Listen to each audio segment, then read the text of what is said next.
Axiom 4 mission और शुभांशु शुक्ला इस समय काफी चर्चा में हैं और होने भी चाहिए, क्योंकि इन्होंने एक तरह से इतिहास रचा ही है। निश्चित रूप से इसमें देश इसरो का भी योगदान है, भारत सरकार का तो रहता है, और भी जो है कम्युनिटी है, लेकिन इनका भी अपना योगदान है। किस रूप से? ये भारत के दूसरे अंतरिक्ष यात्री हुए हैं जिन्होंने धरती के अंतरिक्ष से बाहर, मतलब हवाई जहाज में तो बहुत कुछ यात्रा करते हैं, लेकिन अंतरिक्ष से बाहर, स्पेस यानी जो हमारा वायुमंडल है उससे, वायुमंडल की बाहरी सीमा से ये बाहर गए हैं।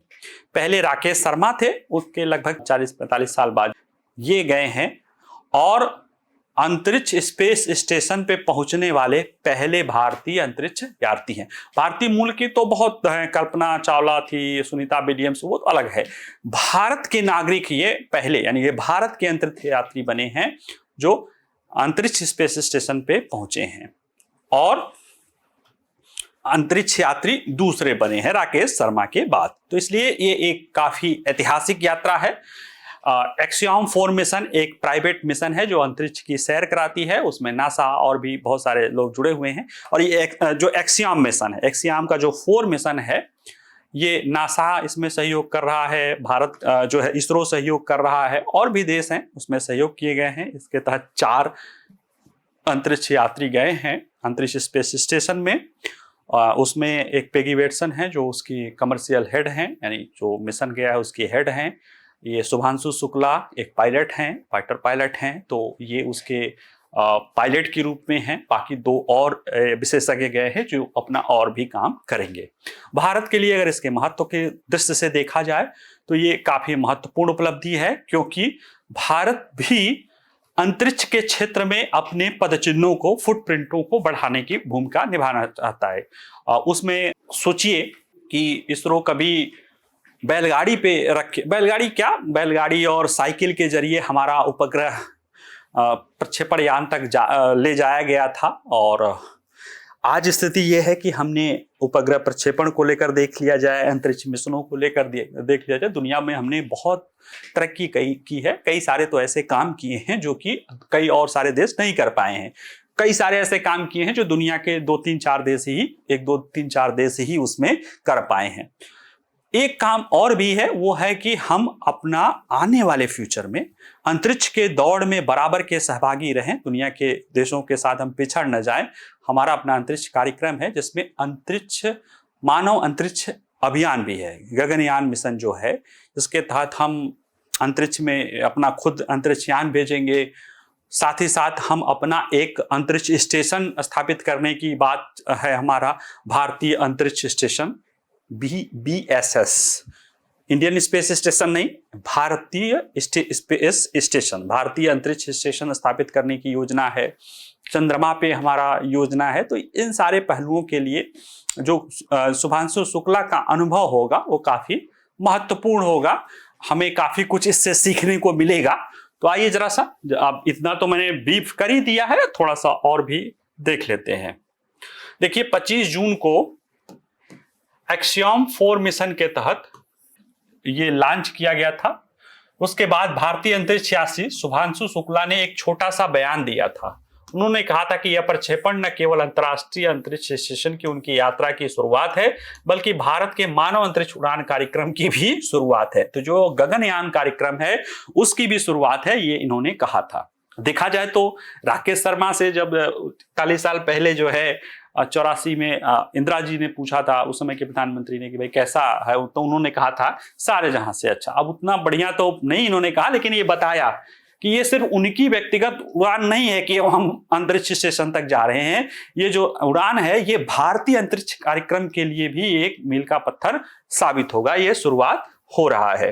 तो आइए जरा सा देख लेते हैं एक्सियम 4 मिशन के बारे में। तो देखिए ये एक्सियम जो है एक एक्सपेरिमेंटल है और एक पेड सर्विस है, जिसके तहत तो अंतरिक्ष यात्रियों को पैसा देने के बाद जो है अंतरिक्ष की यात्रा कराई जाती है ना। इसमें कई और सारी चीजें जुड़ी हुई है। ये जो चौथा मिशन है इसमें इसके जो चालक दल हैं इनको स्पेसएक्स के ड्रैगन अंतरिक्ष यान, स्पेसएक्स एलन मस्क की कंपनी है, इसके पास एक रॉकेट है फाल्कन 9। वो बहुत ही मतलब इसमें कह सकते हैं दुनिया का सबसे बेहतर रॉकेट अगर आप कह सकते हैं, सबसे हाईएस्ट उसका जो परफॉर्मेंस है तो स्पेस एक्स का फाल्कन 9 है। उसके कई सारे संस्करण हैं। तो फाल्कन 9 नॉर्मल अंतरिक्ष यानों को भेजता है। फाल्कन हैवी जो मतलब बूस्टर आदि, उसी फाल्कन में कई सारे बूस्टर लगा देते हैं तो फाल्कन हैवी बन जाता है, जो इस समय दुनिया का सबसे ज्यादा बड़ा जो है अंतरिक्ष, ज्यादा वजनी अंतरिक्ष यान भी है और वजन ले जाने में सक्षम है। उसी का ही एक वर्जन है ड्रैगन कैप्सूल, जो कि फाल्कन 9 के जरिए उसका अपना खुद का कैप्सूल है स्पेसएक्स का, वो ड्रैगन के नाम से होता है। और ये उसी के तहत स्पेसएक्स के फाल्कन 9 ड्रैगन कैप्सूल के जरिए इसे लॉन्च किया गया था। और यह मिशन एक्सियोम स्पेस, ये निजी कंपनी है, national aeronautics and space administration NASA, भारतीय अंतरिक्ष स्टेशन इसरो, यूरोपीय अंतरिक्ष एजेंसी ईएसए के बीच सहयोग का ये परिणाम है। इसमें जो चालक दल के सदस्य गए हैं वो आईएसएस या इंटरनेशनल स्पेस स्टेशन पे 14 दिन बिताएंगे और वहां पे माइक्रो ग्रेविटी का अनुसंधान करेंगे, प्रौद्योगिकी प्रदर्शन करेंगे और भी जो काम होगा वो अपना करेंगे। और देखा जाए तो इसमें नासा की पूर्व अंतरिक्ष यात्री एक्सियोम स्पेस के मानव अंतरिक्ष उड़ान की निर्देशक होंगी पैगी वेटसन, काफी नामी ग्रामी महिला हैं काफी अंतरिक्ष के क्षेत्र में। ये उसकी वाणिज्यिक कमर्शियल मिशन डायरेक्टर है या प्रमुख हैं, हेड हैं। भारतीय अंतरिक्ष अनुसंधान संगठन के अंतरिक्ष यात्री शुभांशु शुक्ला इस अंतरिक्ष मिशन के पायलट रहेंगे। इन्होंने ही ड्रैगन कैप्सूल को आईएसएस तक पहुंचाना और जोड़ने तक काम करेंगे। यानी उसके बाद जब ड्रैगन कैप्सूल छोड़ दिया इसके बाद तो वो मैन्यूवरिंग का काम यही करेंगे। 2 और मिशन विशेषज्ञ हैं इसमें, यूरोपीय अंतरिक्ष एजेंसी के परियोजना के तहत वो पोलैंड के हैं और हंगरी के हैं। तो ये 4 लोग ये गए हैं। इसके महत्व को देखा जाए तो ये भारत के अंतरिक्षी कार्यक्रम में एक चरण की शुरुआत है, क्योंकि अब मानव अंतरिक्ष उड़ान उपग्रह प्रक्षेपण की तरह यह धीरे धीरे नियमित हो जाएगा। भारत इसे 2022 तक ही मानव अंतरिक्ष में मानव भेजने की उसकी योजना थी, लेकिन चूंकि कोरोना और भी बहुत सारे कारण से पिछड़ गया, 2025 में ये गया। इससे बहुत पहले ही चला जाना चाहिए था, लेकिन कई सारा प्रयोग आता गया, इसरो उसको देखता गया कि नहीं लीकेज है, ये है वो है, और अंततः फिर ये छोड़ा गया है। तो ये एक तरह से अब इस परियोजना से मानव में अंतरिक्ष में मनुष्य भेजने की जो उसकी है उसमें ये एक तरह से शामिल हो गया है।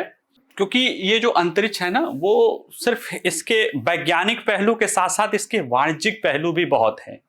अब आप सोचिए कि स्पेसएक्स तो एक फुल वाणिज्यिक कंपनी है, वो क्यों इसमें है? तो निश्चित रूप से इसकी अपार संभावनाएं हैं, वाणिज्यिक रूप से भी, और इसके स्ट्रेटेजिक भी बहुत सारे इंटरेस्ट हैं। अंतरिक्ष के क्षेत्र को वैसे कहा जाता है कि अंतरिक्ष जो है वो सभी का है। जो अंतरिक्ष टेक्नोलॉजी, स्पेस टेक्नोलॉजी के जो जनक हैं, स्कूल के, रसिया के एक स्कूल टीचर रहे हैं, उनका कहना था कि धरती जो है मानवता के रास्ते में बाधक होती है, क्योंकि यहाँ पे सीमाएं हैं, एक देश दूसरे देश में बंधे हैं। यहाँ से जब ऊपर जाता है तो वो ये मानवता मिट जाता। वैसे भी आप सोचो कि एक छोटा सा उदाहरण कि आप एक छोटे से गांव में रहेंगे तो वहां पे, या छोटे से शहर में, गांव ही क्यों शहर में भी रह रहे हैं, तो आपका पड़ोसी आपको दूसरा नजर आएगा, या आपका दोस्त किसी मतलब कोई और दूसरे मोहल्ले का रहेगा तो वो अलग अलग दिखाई देगा। लेकिन वही 2 लोग जो है वहां से निकलकर छोटे कस्बे, छोटे गांव, छोटे शहर से निकलकर किसी बड़े शहर में जाएंगे तो वहां पे वो थोड़ा ज्यादा करीब दिखने लगेगा। किसी दूसरे राज्य में चले जाएंगे तो वो थोड़ा और ज्यादा करीब लगेगा, दूसरे देश में जाएंगे तो वो और ज्यादा करीब लगेगा। तो जितना दूरी बनता जाएगा, जितने आप धरती से कहते हैं ना दूरी बनते जाएंगे, क्योंकि बाकी जो अंतर है वो तो मानव मेड है, मानव निर्मित है। तो वो सही भी कहा था। तो ये बात तो ठीक है कि अंतरिक्ष तो सभी का है, लेकिन चूंकि हम मनुष्य ही हैं तो मनुष्य तो कभी बदलता नहीं है, हम तो सामाजिक प्राणी हैं, प्राणी तो प्राणी, सर्वाइवल ऑफ द फिटेस्ट।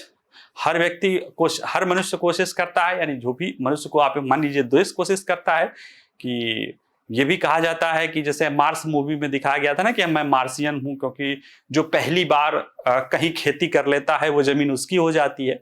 तो इन चीजों में अंतरिक्ष मिशन हो रहे हैं, चंद्रमा पे बस्तियां बसाने की बात हो रही है, मंगल पे बस्तियां बसाने की बात हो रही है, कमर्शियल स्पेस यूटिलाइजेशन की बात हो रही है। तो वहां पे हम पिछड़ न जाएं, इसके लिए जरूरी है कि हम भी इस यात्रा को करें। और इसीलिए भारत अपना अंतरिक्ष मिशन भी शुरू कर रहा है, और उसका गगनयान के नाम से है, चलना है आगे, उसमें योजनाएं हैं। जैसे देखिए 2040 तक तो हम वहां पे अपना अंतरिक्ष स्पेस स्टेशन, भारतीय अंतरिक्ष स्टेशन स्थापित करने की बात है। 2027 तक पहला हम अपना मानव युक्त मिशन चलाएंगे, यानी जो वो कैप्सूल अभी ड्रैगन कैप्सूल के तहत गया है वो हमारा अपना खुद का कैप्सूल होगा। अब सोचिए कि इन्होंने ये पायलट के रूप में गए हैं, तो इनको वहां कैसे जाना होता है, कैसे जुड़ना होता है, कैसे क्या होता है, ये सारा अनुभव इन्होंने ले लिया होगा। अब जब हमारा अभियान होगा तो निश्चित रूप से इनका अनुभव और इनका ज्ञान उसमें शामिल हो जाएगा और हमें मदद मिलेगी। ठीक है। अंतर्राष्ट्रीय अंतरिक्ष स्टेशन के रूप में देखा जाए तो ये धरती की परिक्रमा करता हुआ एक रहने योग्य कृत्रिम उपग्रह है, जो 370 से 640 किलोमीटर की जो है ऑप्टिकल एक कक्षा है, उसमें ये कर रही है। इसमें प्रमुख भागीदार हैं, यूरोपीय देश हैं, यूरोपीय अंतरिक्ष एजेंसी है, संयुक्त राज्य अमेरिका है, जापान है, कनाडा है, रूस है। अब देखिए बात तो सही है कि धरती पर रूस, यूरोपीय संघ और अमेरिका, अब तो ट्रंप भले एक दूसरे से थोड़ा बात कर लेते हैं, लेकिन इसके पहले तो देखना भी नहीं चाहते थे, लेकिन धरती के ऊपर अंतरिक्ष स्टेशन में ये सारे लोग एक ही जगह पे जो है आराम से रहते हैं और बड़े प्रेम से रहते हैं, वो अंतरिक्ष मानव हो जाते हैं। ठीक है। तो ये किया जा रहा है। 1998 में इसका पहला घटक छोड़ा गया था। 2030 तक इसे जो है वहां पे एक चौकी के रूप में, अध्ययन के रूप में वहां पे काम करना है। और चीन का भी अपना एक अंतरिक्ष, ये तो मिला जुला है, चीन ने अपना एक अलग से अंतरिक्ष अपना स्टेशन छोड़ा ही है। भारत का भी है कि 2040 तक हम एक अपना अंतरिक्ष स्टेशन स्थापित करेंगे। उसके लिए हमको कई सारी चीजें चाहिए थी, जैसे री एंट्री व्हीकल चाहिए था कैप्सूल के रूप में, हमारे पास डॉकिंग स्पेस डॉकिंग की जो है प्रौद्योगिकी आनी चाहिए। बहुत सारी चीजें हैं जो हम धीरे धीरे करके अलग अलग प्रयोग करते करते कर रहे हैं। और उसी की एक कड़ी ये भी है कि हमने अपने एक अंतरिक्ष यात्री को अब एक अंतरिक्ष का रियल अनुभव करके दिखा दिया, सिखा दिया, वो सीख गया है। अब वो हमारे अपने अंतरिक्ष कार्यक्रम में वो काफी मददगार हो सकते हैं। ठीक है।